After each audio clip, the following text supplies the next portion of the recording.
हरियाणा के मुख्यमंत्री मनोहर लाल का बयान। हरियाणा के किसान आंदोलन शांतिपूर्ण। किसानों से शांतिपूर्ण आंदोलन के लिए की गई थी अपील। GMDA की बैठक में गुरुग्राम के विकास कार्यों पर की गई चर्चा। बैठक में CPR, drain, medical college, metro के 4 नए रूट पर विशेष चर्चा हुई। GMDA की तर्ज पर FMDA का विकास होगा। हरियाणा के मुख्यमंत्री मनोहर लाल ने गुरुग्राम प्रवास के दौरान GMDA की बैठक की अध्यक्षता की और इस दौरान गुरुग्राम के विकास के लिए विभिन्न मुद्दों पर चर्चा की गई। गुरुग्राम के विकास के लिए CPR ड्रेन, हीरो होंडा चौक के आगे रोड की वाइडनिंग, मेट्रो के 4 नए रूट पर चर्चा के साथ ही रेवेन्यू जनरेशन के लिए भी चर्चा की गई। गुरुग्राम में बनने वाले शीतला माता मेडिकल कॉलेज में 750 बेड के साथ साथ 250 सीटें मेडिकल कॉलेज में रखने की प्लानिंग हुई है। मुख्यमंत्री ने ये भी बताया कि GMDA को 202 करोड़ रुपए रेवेन्यू के तौर पर मिले हैं, जबकि 223 करोड़ रुपए का खर्च हुआ है। वहीं किसान आंदोलन के चलते भारत बंद की बात पर मुख्यमंत्री ने बताया कि हरियाणा में अगर कहीं बंद है तो शांतिपूर्ण प्रदर्शन है। इसके लिए सरकार द्वारा किसानों से अपील की गई थी और किसानों ने भी आश्वासन दिया है। हरियाणा में बंद के दौरान किसी भी उग्र प्रदर्शन की सूचना नहीं है। मित्रों, आज गुरुग्राम मेट्रोपॉलिटन डेवलपमेंट अथॉरिटी यानी GMDA की 7वीं मीटिंग आज हुई है। हर 6 महीने में एक मीटिंग का प्रावधान है। कोविड के कारण से 1-1.5 महीना लेट हुई है। पिछली मीटिंग फरवरी में हुई थी और इस बार की मीटिंग अब दिसंबर में हो रही है।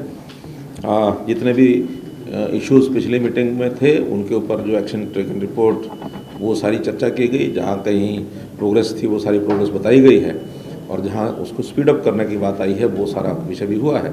मुख्य जो बिंदु आज की मीटिंग में नए एजेंडे के रूप में या पिछले जो चल रहे हैं उसके अंदर जो आए हैं कि एक तो उसके अंदर हीरो होंडा चौक से और उमंग भारद्वाज चौक तक जो रोड की वाइडनिंग है उसमें ये 30 मीटर से 60 मीटर होगी। लगभग 2.4 किलोमीटर का ये है।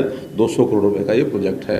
एक इसके बाद बजट के ऊपर भी चर्चा हुई। इस बजट में पिछली बार जो रिसीट एंड एक्सपेंडिचर का जो लेखा जोखा वो रखा गया है तो उसमें 202 करोड़ रुपए की इनकम हुई है GMDA को।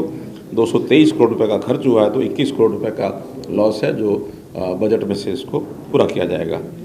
ऐसे ही जो रेवेन्यू जनरेशन और कैसे बढ़े, क्योंकि GMDA का जितना रेवेन्यू बढ़ेगा उतने उसमें एक्सपेंडिचर आगे की योजनाओं में बढ़ने वाले हैं।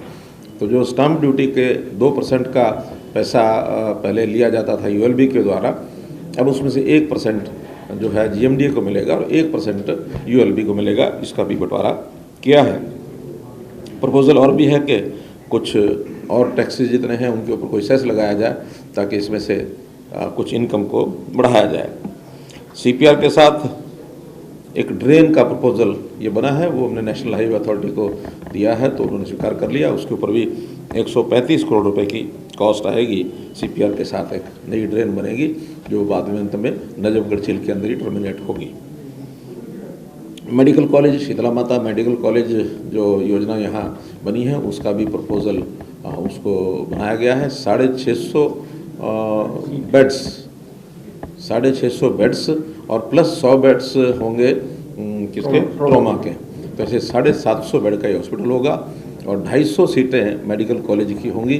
तो इस प्रकार का ये प्रोजेक्ट लगभग 1000 करोड़ के आसपास इसके ऊपर खर्च आएगा। इसको भी आज क्लियर किया गया है। ऐसे ही एक प्लान, कम्प्रीहेंसिव मोबिलिटी प्लान 2041, यानी गुरुग्राम की आबादी प्रोजेक्टेड जो है उसके हिसाब से कैसे मोबिलिटी प्लान बनाई जाए, जिसके अंदर लोकल रूट्स के ऊपर बसों का विषय है, मेट्रो का विषय है, साइकिल ट्रैक्स की बात है। तो ये सारी प्लान भी आज इसके ऊपर चर्चा हुई है। तो इस प्रकार से जितने बड़े प्रोजेक्ट्स हैं उनकी चर्चा मैंने आपको बताई है और मैं समझता हूँ GMDA बहुत तेज़ी से काम कर रहा है और इसी GMDA के आधार के ऊपर आगे फरीदाबाद में भी FMDA जो बनाया गया है उसका काम भी शुरू हो गया है।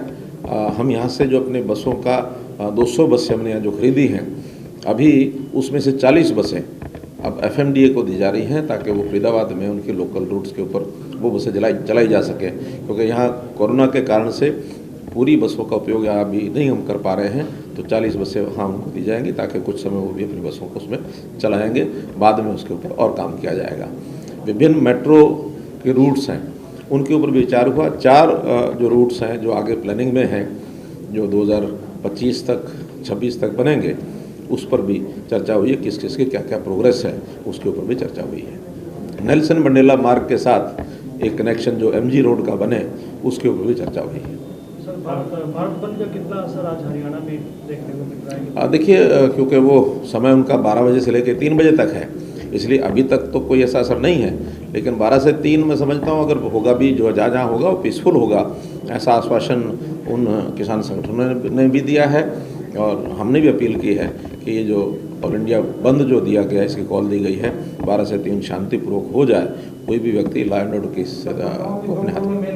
पहले पानी भरा, जब बरसात होती है तो पानी का बहुत भरा होता है, हीरो होंडा चौक का रास्ता नहीं रहता, दूसरा प्रदूषण का। इसके विकास के लिए क्या प्लान बना और कैसे इसका?